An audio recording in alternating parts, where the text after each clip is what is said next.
Bien, pues vamos a entrar ya en nuestro cuarto y último eje de la mañana, en la biotecnología. Según la RAE, es la tecnología aplicada a los procesos biológicos, o lo que es lo mismo, mediante, en este caso la biotecnología, los científicos lo que buscan es aprovechar la tecnología biológica, por ejemplo, para mejorar o producir alimentos más saludables, para crear mejores medicamentos, para conseguir fuentes de energía renovables nuevas, para incluso eliminar la contaminación o crear cultivos mucho más productivos. Lo cierto es que es todo un mundo que vamos a descubrir ahora gracias a Marta del Amo, periodista científica con una acreditada experiencia en los medios y que actualmente además lidera una de las revistas de innovación tecnológicas más antiguas del mundo, la edición en español de MIT Technology Review.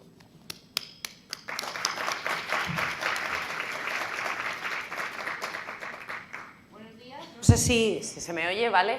Bueno, soy la última, vamos con retraso, justo antes de la comida, así que probablemente os estoy cayendo un poco mal. Y con lo que me gusta hablar a mí voy a intentar ir un poquito rápido para que no me tiréis un zapato por el hambre. No sé dónde está mi presentación. No sé si alguien me puede ayudar, porque... A ver...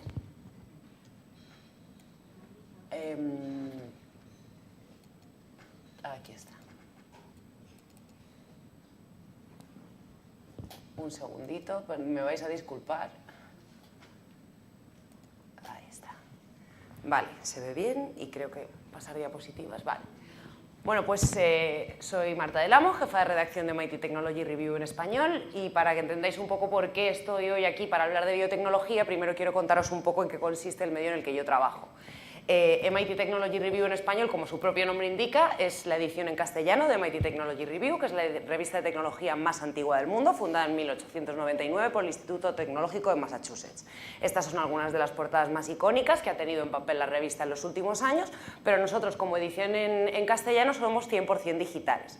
Veis aquí que la misión básicamente, tanto la versión de Boston como la nuestra, es intentar que nuestra audiencia entienda cómo las innovaciones tecnológicas están contribuyendo al mundo, al día a día de las personas, a la sociedad y a los negocios. Entonces, la biotecnología es una de esas áreas. Esa es nuestra portada, la de ayer, que además me gustó mucho porque tenemos como destacada una noticia precisamente biotecnológica en la que se habla de una investigación que está cambiando la alimentación del ganado para reducir las emisiones de metano de los eructos y otro tipo de gases que no voy a mencionar. Y bueno, esto es un poco lo que sería nuestra portada. Arriba tenéis la pestaña suscríbete, por si queréis apuntaros a nuestra newsletter, que es gratuita, y ya prometo que aquí dejo la publicidad. Pero bueno, como revista de tecnología, normalmente la gente tiende a pensar, por ejemplo, en la sección de tecnología del País, que normalmente hablan mucho de, pues eso, qué está haciendo Zuckerberg, el nuevo algoritmo de Google, el nuevo iPhone, y esos son temas que nosotros tratamos, pero la verdad es que son un poco secundarios, porque nosotros lo que buscamos es la innovación tecnológica desde todos los ángulos. Por eso os he traído esta slide de lo que son nuestros temas principales, y veis aquí que la biotecnología es uno de ellos. Para nosotros, cualquier avance biotecnológico que pueda mejorar el día de la gente, desde la salud, desde la agricultura, desde la alimentación, es algo que nos interesa que la sociedad conozca, y por eso lo tenemos como uno de nuestros temas principales. Y antes de empezar ya en materia dura, quiero empezar con un poquito de humor. Esta es una infografía que sacamos hace muy poquito, porque el último especial de la revista precisamente estuvo centrado en medicina de precisión, y hoy vamos a hablar muchísimo de genética. Esto es de una comediante estadounidense que es colaboradora de la revista, y bueno, son 10 genes que a ella le encantaría que se descubrieran, como por ejemplo el de saber cuándo sacar un paraguas y que no sacarlo y que no llueva, o salir y que llueva cuando no lo llevas, o comerte una patata frita en lugar de toda la bolsa. Bueno, esto es simplemente un poquito de humor, pero ahora ya sí que vamos al tema. La verdad es que cuando he ido a abordar la charla de biotecnología, lo pasé un poquito mal, porque es verdad que es una rama que es muy amplia, que afecta a muchos sectores, y me costó un poco centrarme, así que decidí tirar por un poco lo que estamos destacando principalmente de MIT Technology Review. Y para ello quería presentaros las 10 tecnologías emergentes. Esto es un especial que sacamos desde 2001 en el que se seleccionan 10 tecnologías que creemos que van a tener un impacto muy fuerte en la sociedad a corto y medio plazo, ¿vale? En otros años hemos tenido, por ejemplo, el vídeo en streaming, y ahora usáis YouTube seguro todos los días, cuando nadie lo conocía lo sacamos, y este año, entre la lista de las 10 tecnologías, me ha encantado porque hay dos que están totalmente relacionadas con las ciencias de la vida y con la biotecnología.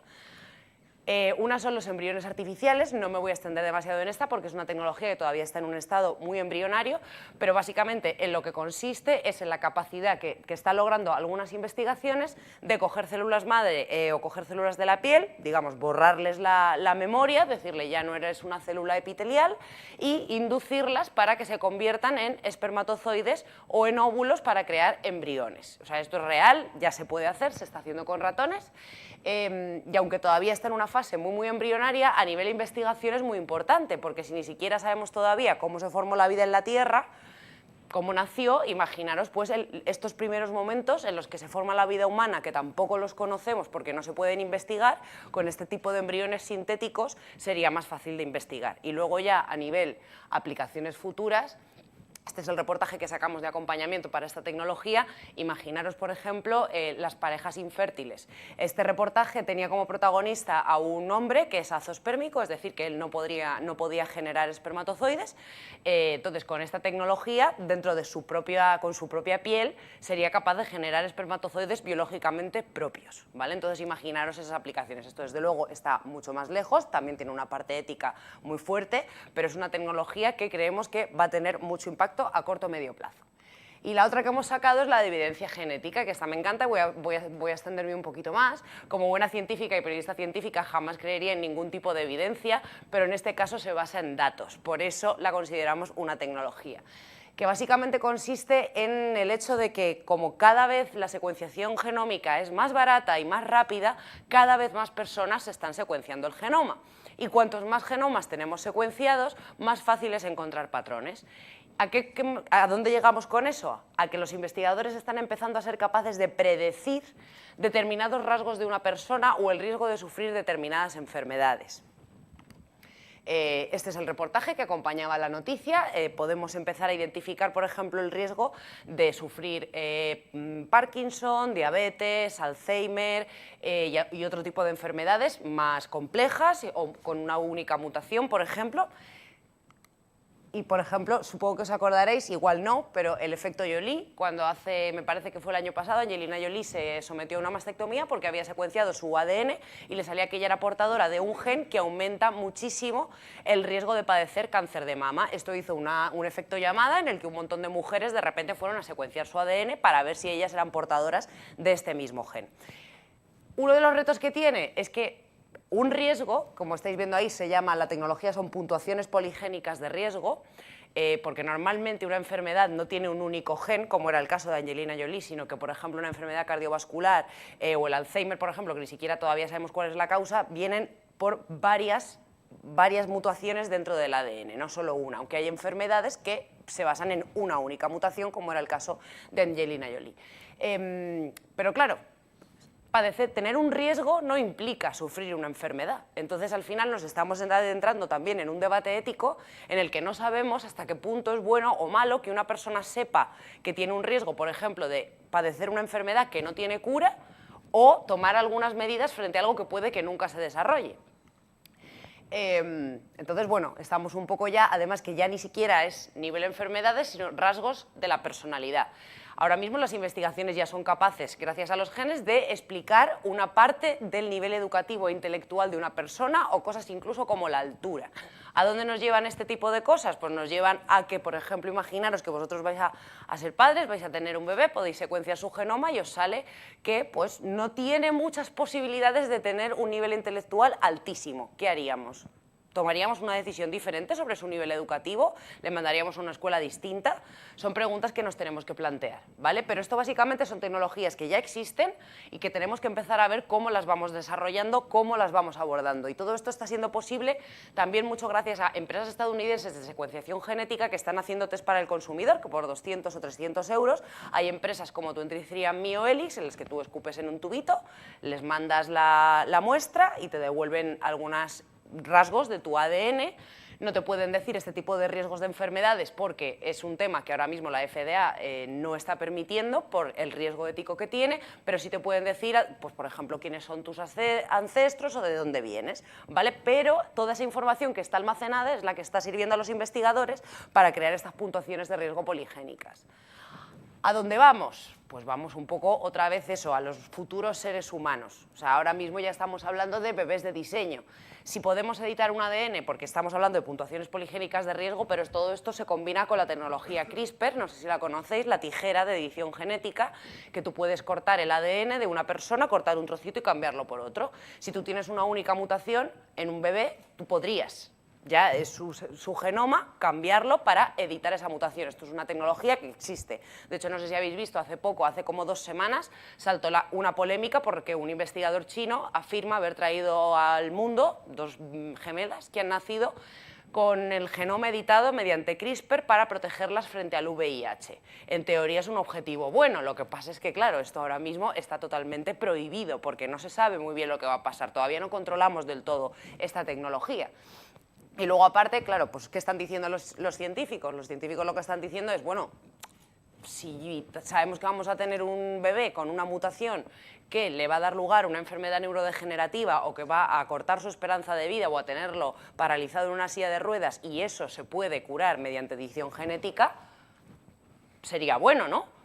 Pero claro, si también de repente quiero editar su ADN para que sea más alto y tenga los ojos azules, entonces, ¿hacia dónde estamos yendo?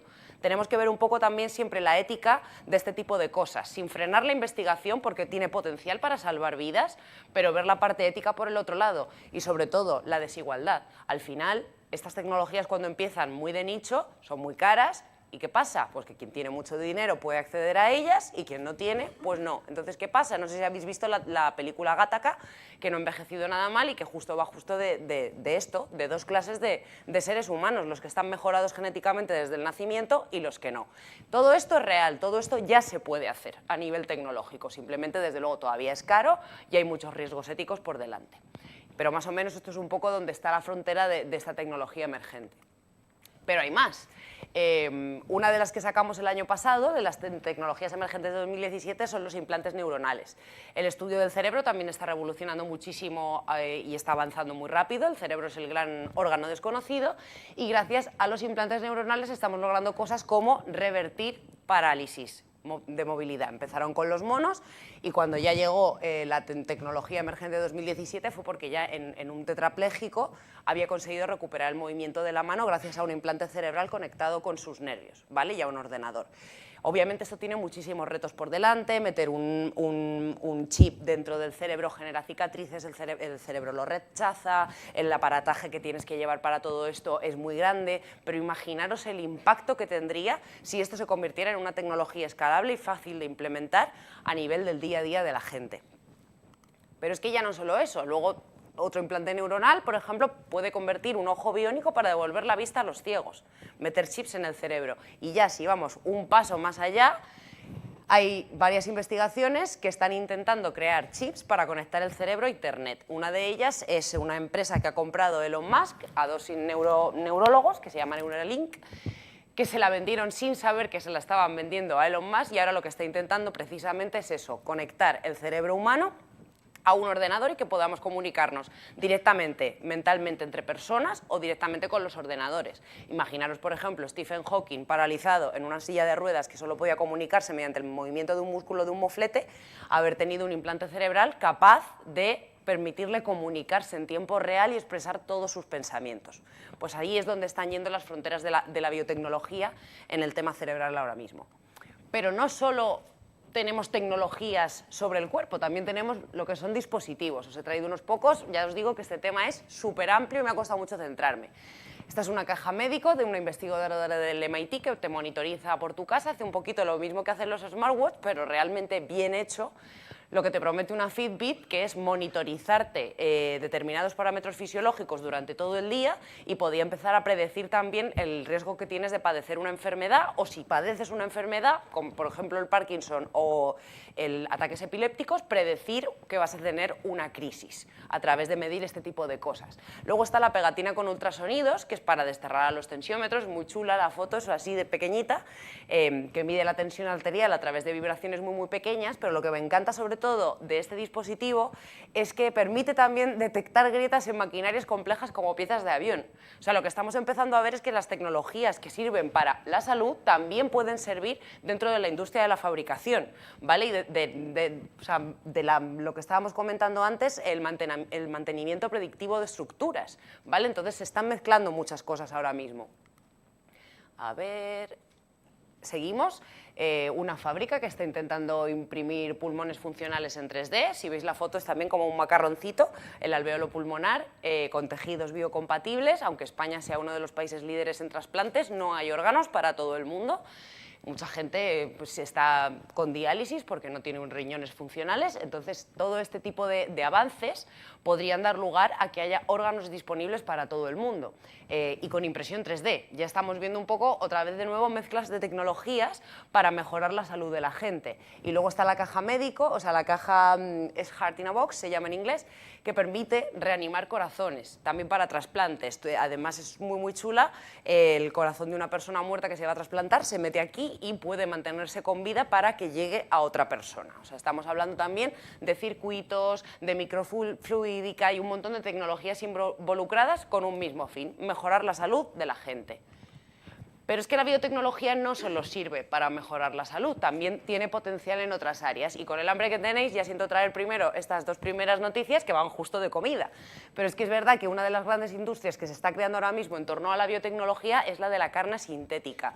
Os he traído la noticia del pollo frito, pero también hay pavos artificiales que salieron el año pasado con el Día de Acción de Gracias. Ahora valía 30.000 euros cada pavo, es lo que hay. Luego también hay hamburguesas. ¿A dónde queremos llegar con este tipo de avances? Pues ahora mismo, como veíamos en portada, la ganadería es un sector que genera muchas emisiones, muy contaminante. En España ya tenemos el mismo número de cerdos que de personas. Eso es verdad, salió hace poco, 40 millones de cerdos hay en España. Entonces, los consumidores además están cambiando y están empezando a demandar otras cosas, otro tipo de alimentación. Entonces se está creando una industria de comida de carne sintética.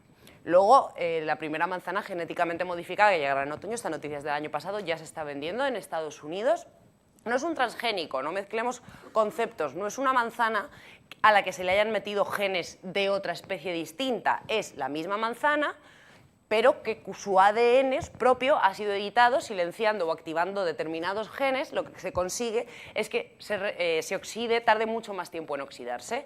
¿Qué pasa cuando un niño ve una manzana que está un poco oxidada, que le parece que está mal y la tira, ¿no? Y los adultos a veces también lo hacemos un poquito.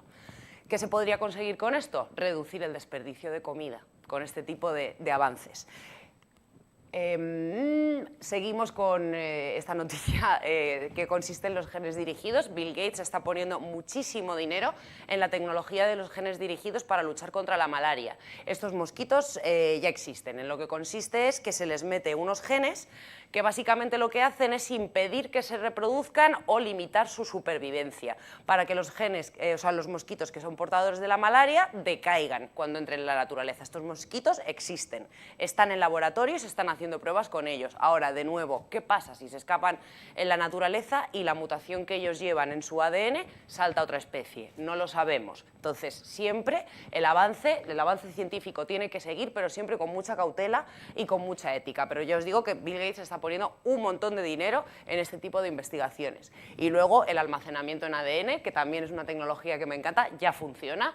Los discos duros se degradan, los CDs se degradan, los centros de datos no dan abasto ya para almacenar la cantidad ingente de datos que generamos y cada vez va a más. ¿Cómo lo hacemos? Pues de repente hay investigadores que han empezado a decir, oye, perdona, es que en el ADN, si tú empiezas a alterar las cadenas sintéticas de ADN, las 4 bases genéticas, puedes almacenar información. Esto es una realidad. Lo que pasa es que de momento es muy caro. Sacamos el otro día una noticia de ya una máquina que lo hace un poco a escala, lo que pasa es que tiene el tamaño de un autobús y cuesta un pastón y además pues va bastante despacio. Entonces, claro, pues aquí seguimos otra vez en donde estamos en las fronteras, pero hacia dónde vamos. No será tan común dentro de no tanto tiempo que el nuevo sistema de almacenamiento por excelencia probablemente sea el propio ADN, ¿vale? Y luego ya este tema que me encanta, por un poco aplicaciones más allá de la salud. Esta mujer se llama Sisi Moore, es una detective forense que se basa en genes, que me encanta este tema. Como se estaba comentando, cada vez más gente está secuenciando su genoma y esos genomas están por ahí pululando. Obviamente son anónimos, pero ¿qué pasa cuando hay un crimen que está sin resolver? Pues que de repente estos genes, estos ADN secuenciados, se pueden utilizar para intentar encontrar a asesinos y criminales de casos sin resolver. Esto ya está pasando. De hecho, su trabajo consiguió resolver un asesinato de hace 20 años. ¿Cómo funciona esto? Pues para que os hagáis una idea, el genoma de dos gemelos idénticos es 100% igual. Entre dos hermanos es al 50% y entre primos al 25% y así va bajando. Puede que el asesino no haya secuenciado su ADN, pero probablemente un primo lejano suyo sí, que es lo que advierte Sisimus. Si has cometido un crimen te voy a encontrar a través de un pariente tuyo. Entonces, cuanta más gente se secuencia, más fácil es cerrar el círculo. Ella no encontró al asesino por su ADN directamente, encontró un pariente. De hecho, sacamos un reportaje muy interesante de uno de los redactores de MIT en Boston, que él se apostó con un genealogista genético que el genealogista no le iba a identificar, él no se había secuenciado el genoma y le dijo, yo me apuesto contigo a que tú no me encuentras. Y perdió la apuesta, porque le encontró. O sea que esto es también una tendencia y que además no tiene nada que ver ni con la salud ni con nada, es genética forense y es otra aplicación distinta de la biotecnología.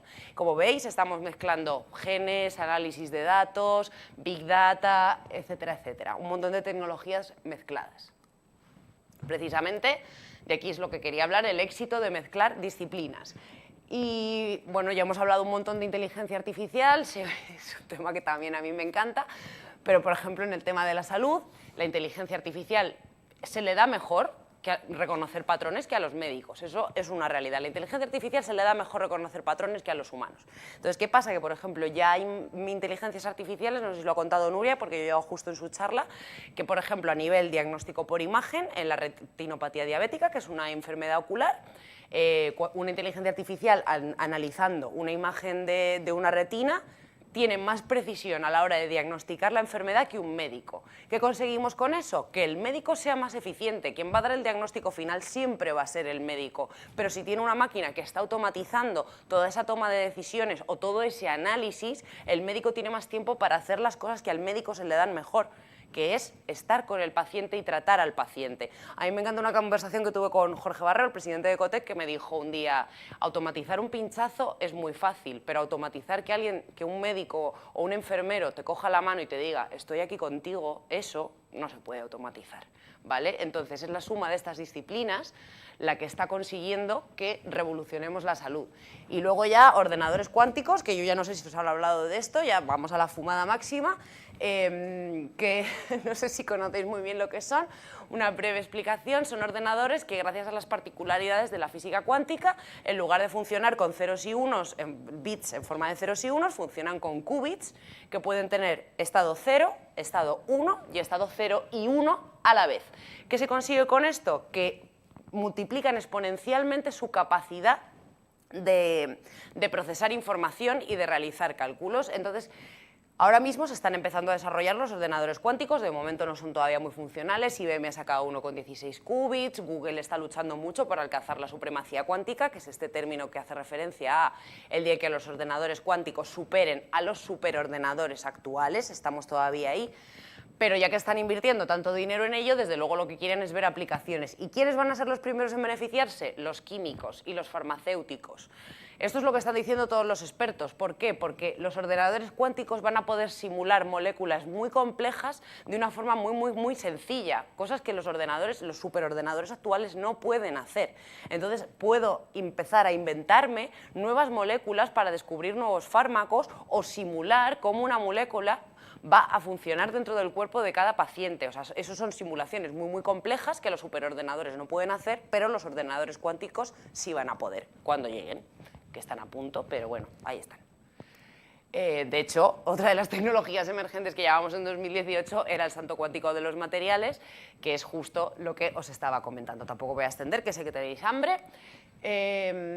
Retos. También voy muy rápido. Os he traído dos entrevistas, por el que el reto es el de la financiación. Me encanta esta, que es de un investigador en materiales, pero creo que tiene que ver mucho también con la biotecnología, creo que no se ha quedado anticuada, que es de 2015, cuando le dieron un premio muy importante de su campo de investigación y él decía, pues eso, innovar con materiales no es como crear apps, ¿vale? Una app que es lo que está haciendo Silicon Valley. Sacamos otra noticia, un blog de opinión que decía: Silicon Valley deja de darme apps para ligar y para traerme comida a domicilio y resuélveme los problemas importantes del mundo. ¿Vale? El cambio climático, la demanda de alimentación, la salud, todas esas cosas. Invertir en apps es muy fácil, tú metes un poco de pasta, empiezas a probar a ver si funciona o no, si no te funciona la cambias, pero invertir en nuevos fármacos, en nuevos sistemas de tratamiento, de diagnóstico, en nuevos materiales, en nuevos sistemas de agricultura, en nuevas fábricas, eso cuesta mucho dinero. Y hay mucha incertidumbre, porque no sabes si te va a funcionar o no. Entonces, aquí hay que ser un poco valientes. De hecho, es justo el MIT sacó un fondo de capital riesgo precisamente para invertir en este tipo de startups. Porque si no, si nadie las apoya, a las que tienen este tipo de ideas tan ambiciosas y que realmente quieren solucionar estos problemas, no van a poder. Porque la inversión normalmente nunca va a llegar a corto plazo, porque no va tan rápido. No es como crear una app y lanzarla, no es como lanzar un Tinder. Esto se tarda más. Hay muchos retos por delante y no sabemos hasta dónde vamos a llegar. Todas las tecnologías que os he contado antes tienen muchísimo potencial, pero de momento son caras, todas ellas. Entonces hay que escalarlas. Y de hecho, aquí es un poco donde quería llegar. En España tenemos mucha financiación pública, aunque bueno, cada vez es menos. Yo trabajo también en el CSIC y sé de lo que hablo. Por eso quería traeros estas dos noticias de Google. En 2016, la principal entidad investigadora en inteligencia artificial fue Google. O sea, eso es algo que normalmente hacen los centros de investigación públicos y de repente llega una empresa privada y se convierte en el líder con mayor número de publicaciones a nivel mundial. ¿Por qué?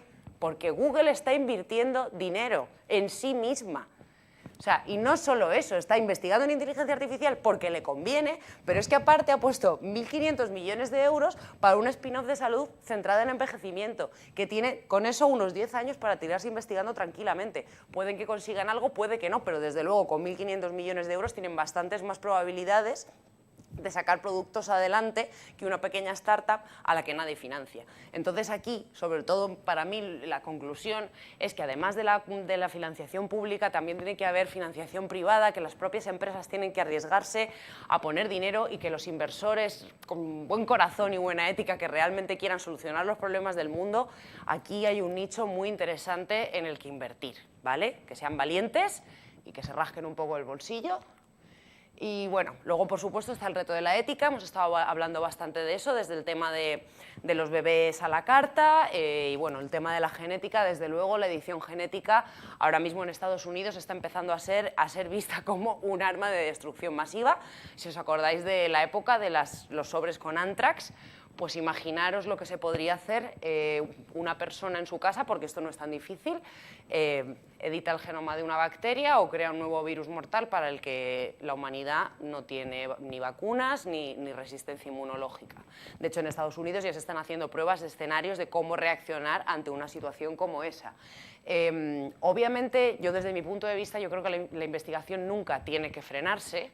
La investigación debe continuar, lo que pasa es que siempre hay que tener comités éticos de expertos que sepan hacia dónde hay que ir. Ahora mismo, por ejemplo, la investigación con embriones en Estados Unidos se puede hacer, pero solo se pueden llevar a cabo durante 5 días. A partir de los 5 días tú tienes que destruir ese embrión.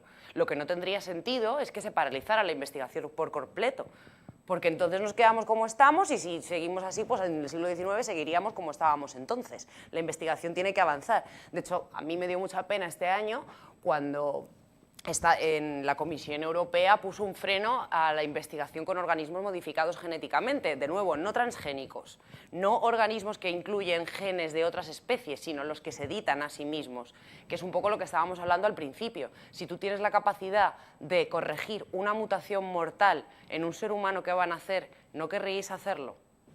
Yo creo que sí, ¿no?